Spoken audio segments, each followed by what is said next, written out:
গতকাল পাশের বাসার এক আন্টি এসেছে, তো আমার শাশুড়ি বলতেছে, জানেন ভাবি, ছেলেটা আর মানুষ করতে পারলাম না, খালি বউয়ের কথায় উঠবস করে।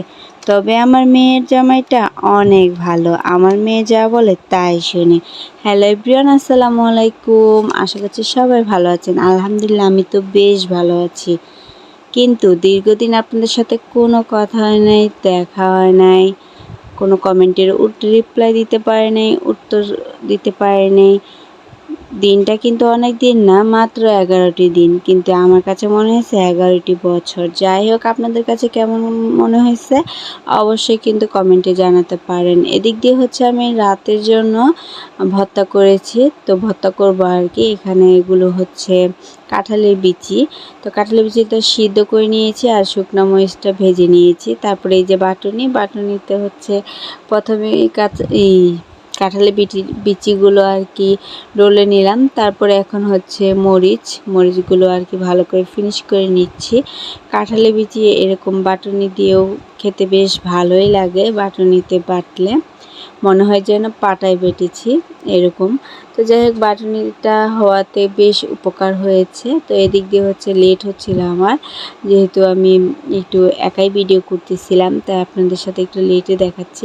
তারপরে হচ্ছে ভর্তাটা করে নিলাম, তারপরে চলে আসলাম ডিম ভাজতে। আজকের ডিমের রেসিপিটা কিন্তু আমার হাজব্যান্ডের যখনই সে ডিম ভাজাভাজি করে, তখনই সে হচ্ছে এরকম কাঁচা পেঁয়াজ, কাঁচা মরিচ, তারপর হচ্ছে হলুদ গুঁড়ো আর হচ্ছে লবণ, সাথে মাঝে মধ্যে আর কি শুকনো মরিচের গুঁড়োটা দেয়, কিন্তু বেশিরভাগ সময় হলুদ দেয়।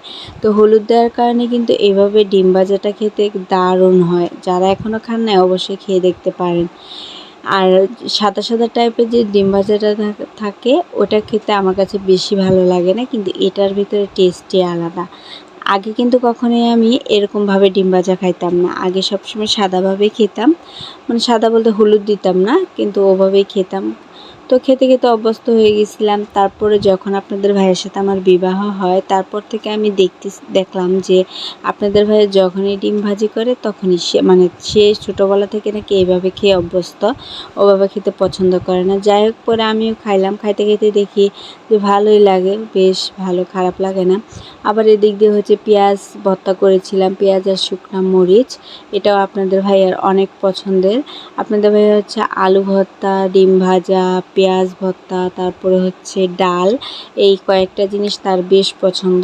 আর স্পেশালভাবে হচ্ছে গরুর মাংস আর সাদা ভাত। পোলাওটা সে এত বেশি পছন্দ করে না, পোলাও খায় কিন্তু কম খায়, কিন্তু সাদা ভাত আর গরুর মাংস হলে গরুর মাংসটা হতে হবে একটু মানে মাখা মাখা টাইপের, বেশি ঝুলও না আবার বেশি কষা কষাও না, ওগুলো খেতে বেশি পছন্দ করে না। যাই হোক, আজকে আমাদের রাতের খাবার এগুলোই।